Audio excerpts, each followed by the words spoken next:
receber e dar essa oportunidade para podermos falar um pouquinho sobre esse tema tão importante, o consumo segundo o Espiritismo.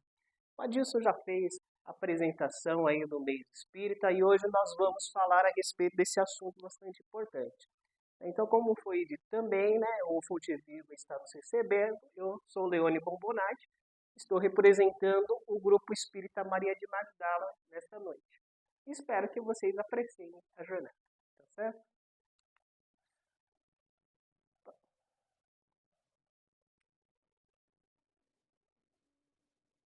Eu acho que não foi.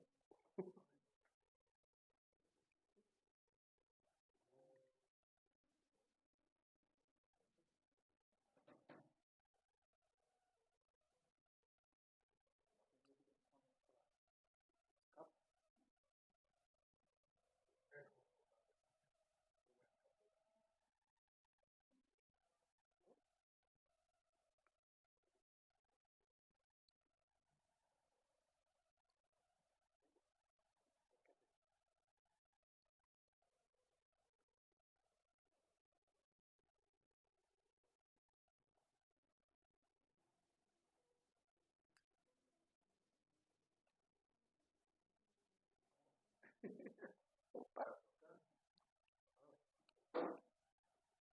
agora foi. Bem, para fazer esse trabalho, e como eu costumo em toda palestra espírita, nós consultamos algumas obras. E as obras consultadas foram, primeiramente, o Livro dos Espíritos, onde contém a doutrina espírita, o Livro dos Espíritos de Allan Kardec, o livro O Evangelho segundo o Espiritismo, que contém as interpretações das máximas de Jesus à luz da doutrina espírita, a Bíblia de Jerusalém, que contém, que é uma das melhores traduções da Bíblia, de acordo com alguns teólogos. E nessas três primeiras obras, nós vamos encontrar a questão do consumo, mas a nível individual. E a quarta obra, que é do André Trigueiro, Espiritismo e Ecologia, é um trabalho que o André ele fez um link entre aquilo que nós consumimos e os efeitos deste consumo na sociedade, na espiritualidade, no nosso meio ambiente, tá certo? Então, essa é a nossa, vai ser as nossas referências bibliográficas, tá ok?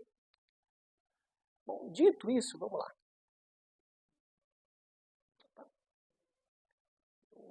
Esse daqui, né? Eu voltei.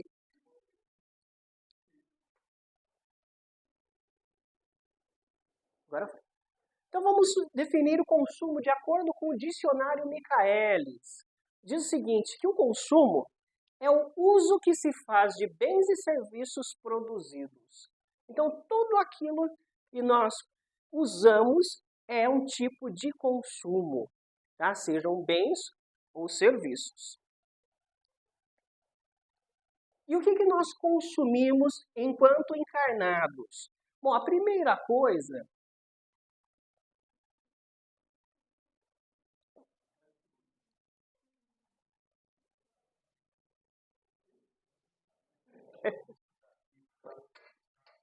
primeiro item lá é moradia.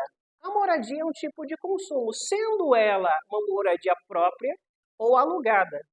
Tá? É um tipo de consumo. O segundo é a alimentação. Então, tudo aquilo que nós nos alimentamos também é um tipo de consumo. Pode medicamentos, lazer, vestuário, meios de transporte, tudo isso está relacionado ao consumo. Independente do meio de transporte também, independente se for um meio de transporte particular ou público, também está ligado ao consumo. Mas o que isso tem a ver, por exemplo, com o que nós vamos falar da doutrina espírita? E aí nós vamos lá para o Evangelho de Jesus. Jesus, lá em Mateus capítulo 6, versículos 19 a 21, ele diz o seguinte, lá no Sermão do Monte, não ajunteis para vós tesouros na terra, mas ajuntai tesouros no céu. Opa, o que quer dizer isso? Ele está nos ensinando, e para nós espíritas, Jesus é o Espírito puro né, o maior espírito, o espírito mais evoluído que já esteve encarnado entre nós. Então, aqui, ele está nos dizendo o seguinte, que para a nossa encarnação, a nossa preocupação não deve ser em acumular mais do que o necessário. Então, dentro daquilo que nós vimos, aquela lista de itens que nós consumimos, em tudo nós precisamos focar no necessário. Tudo que excede o necessário, nós estamos prejudicando a nossa encarnação. Por quê? Como que nós vamos ter a mente tranquila para adquirir os tesouros do céu? E o que são esses tesouros do céu? São as virtudes. É o nosso desenvolvimento espiritual. Quando nós estamos focados nos tesouros da terra, o que acontece? Nós temos uma vida pesada, uma vida na qual estamos aflitos. É o financiamento para pagar, o financiamento de repente não estamos dando conta, né? São despesas que de repente a gente olhamos para o nosso salário, mas no final do mês, às vezes nem o salário dá conta. Então isso nos tira a paz de espírito. Então, por isso que Jesus ele recomenda, né, que nós foquemos no tesouro do céu. Quer dizer que nós não vamos consumir, quer dizer que nós não vamos trabalhar de forma alguma, não é isso que ele está dizendo. Ele está falando que nós precisamos ter um ponto de equilíbrio entre o nosso consumo e a nossa vida espiritual. Pode avançar. E na doutrina espírita, o que diz? Kardec ele também fez essa pesquisa. Naqueles 2 livros que eu falei logo no começo, por exemplo, em O Livro dos Espíritos, questão 711, ele fez o questionamento aos espíritos e os espíritos disseram para ele que temos o direito de consumir bens terrenos. Né? Até porque precisamos nos vestir, precisamos ter um lugar para onde morar, precisamos nos alimentar, precisamos de medicamento, precisamos de ter tempo para lazer, porque o lazer ele faz parte da nossa vida, né? E precisamos de medicamentos, né? Porque sem a alopatia também, nós podemos encurtar o nosso tempo de encarnação. E não é esse o propósito. Nós precisamos aproveitar, né, a vida ao máximo no sentido de prolongar esse processo. Porque o processo da encarnação, de acordo com a doutrina espírita, é o nosso processo de evolução, é a nossa oportunidade. Então, se estamos aqui, isso também está relacionado também ao nosso direito de gozarmos desses bens terrenos. Agora, na questão 711, os espíritos dizem ao codificador que o desejo de consumo que nós temos serve para nos instigar. Por quê? Deus, em sua sabedoria, quando nos criou, ele nos colocou o desejo de consumir os bens terrenos como uma forma de nos testar a tentação. Então, quando nós temos o desejo de consumir, também é uma ferramenta em que, se nós prestarmos atenção, ela pode nos servir para a evolução. Mas, se nós usarmos esse desejo de consumo dos bens terrenos de forma ruim, o que vai acontecer? Nós vamos ter prejuízo na nossa evolução espiritual. Aí nós temos a questão 713 também do Livro dos Espíritos, onde até mesmo os espíritos dizem que o limite natural do consumo dos bens terrenos é o necessário. Tá? Tudo aquilo que foge ao necessário, ele foge das leis naturais. Essas 4 perguntas em O Livro dos Espíritos, elas estão dentro do que nós chamamos de lei de conservação. A lei de conservação é uma lei divina na qual rege a nossa vida como encarnados. Então, quando nós contrariamos a lei de conservação, nós sofremos. E quando agimos de acordo com as leis divinas, nós temos uma vida em paz, uma vida tranquila. Tá? E aí a questão 714, os espíritos falam que os excessos são lastimáveis. Então, todo excesso ele é prejudicial à nossa evolução. E vejam que tanto o excesso a nível material quanto a nível emocional. Quando nós temos um consumo desenfreado em todas essas áreas da vida, como ficam as nossas emoções? Muitas vezes, e aí está aí a psicologia para nos mostrar, é que através das nossas emoções, se nós não tomarmos cuidado, nós podemos nos afundar. Né? E aí temos em o Evangelho segundo o Espiritismo o conceito de verdadeira riqueza, que são as virtudes. Ou seja, vejam bem a situação. Vamos pegar Jesus. Vamos contextualizar aquela parte do Evangelho. Jesus, por ser um judeu, uma das coisas que os judeus sempre ensinavam para a população da época era o quê? Que a maior riqueza é o conhecimento e a sabedoria. E ele, como um bom judeu, nos recomendou isso também ali na questão dos tesouros dos céus, certo? A doutrina espírita vem nos dizer que quando nós tomamos conhecimento a respeito das leis divinas, precisamos colocar essas leis em prática. E com a prática das leis divinas, nós vamos transformar os nossos defeitos em virtudes. E quando nós voltarmos para a pátria espiritual ao desencarnar, é somente isso que nós vamos levar. Então, daí vem essa questão como uma verdadeira riqueza e não os bens materiais. Tá certo? Agora, nós temos na nossa sociedade um ditado que diz assim: tudo que é demais é prejudicial. Não é isso? Tudo que é demais. Ouvimos isso em larga escala. Mas será que somente o pouco ou aquilo que é necessário, né? Desculpa, existe algum ponto que o pouco também pode prejudicar? Sim. E aí, olha só, essa pessoa que fantástica chamada Paulo de Tarso, lá na sua primeira epístola aos Coríntios, no capítulo 6, versículo 12, ele diz o seguinte: tudo me é permitido, mas nem tudo convém. Tudo me é permitido, mas nem tudo me convém. E detalhe, no próximo versículo, ele ainda fala a respeito do quê? De que se a gente não tomar cuidado, nós podemos ser dominados pelas nossas emoções, pela nossa mente. Ele fala a respeito disso. Ou seja, embora tudo que em excesso seja prejudicial, há situações na nossa vida em que até mesmo o pouco é prejudicial. Então é melhor não fazer. Por quê? Isso nós vamos precisar avaliar em nós através do autoconhecimento.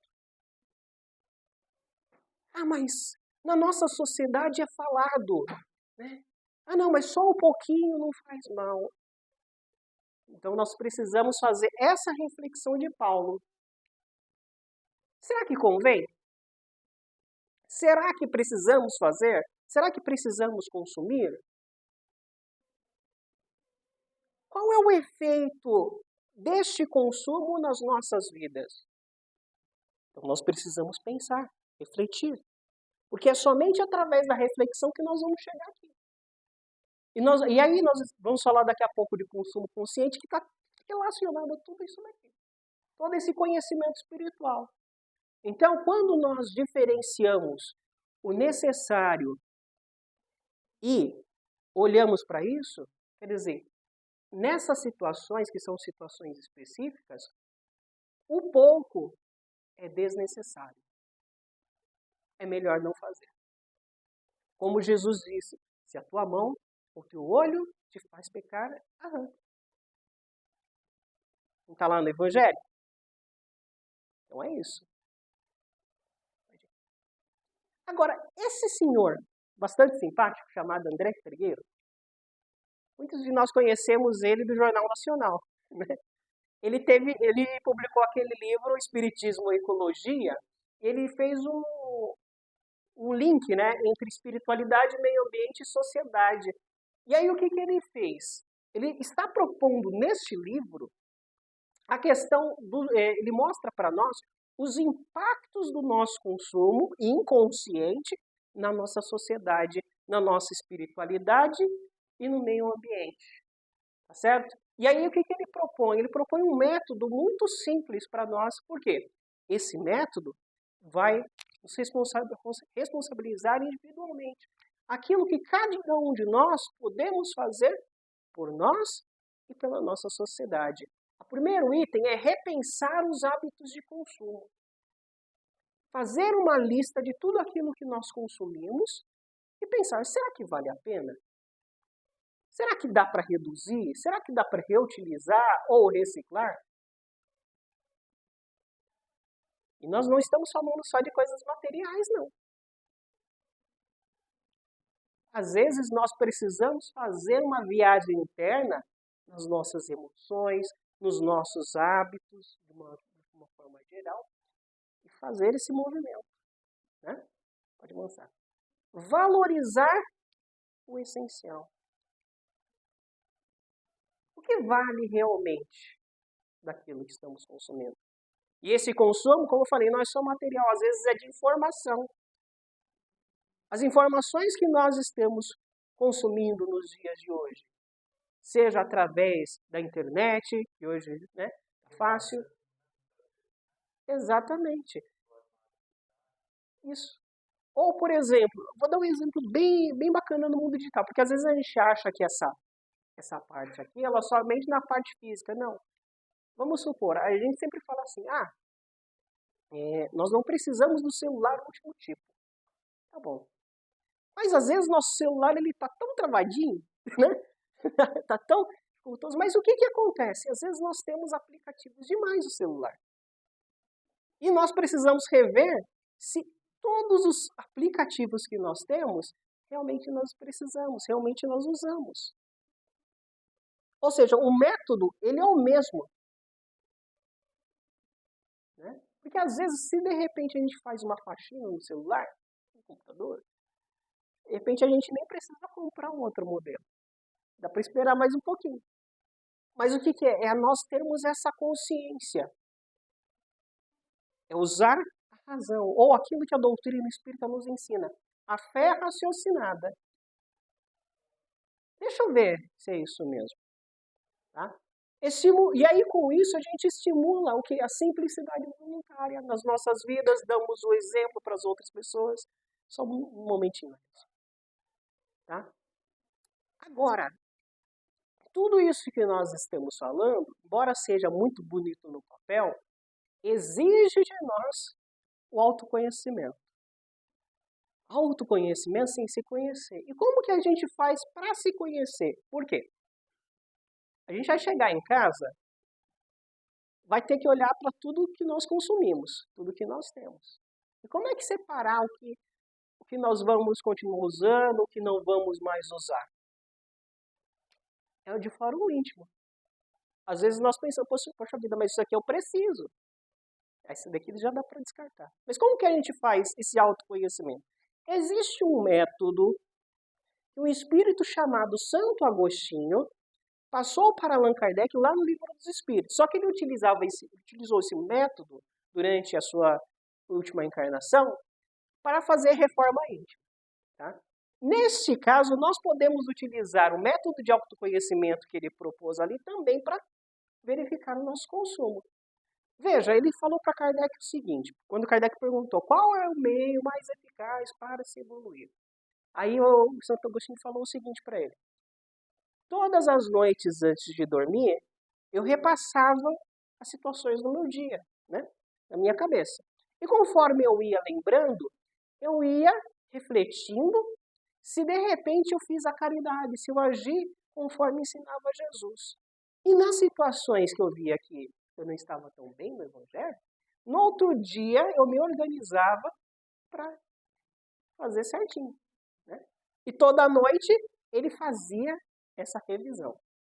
Então vejam bem, aí nós temos 4 etapas neste método. A primeira é listar as situações, a listagem, ou mapeamento, né? Poxa, eu preciso fazer uma revisão das coisas. A segunda é a reflexão, que aí ninguém pode fazer por nós.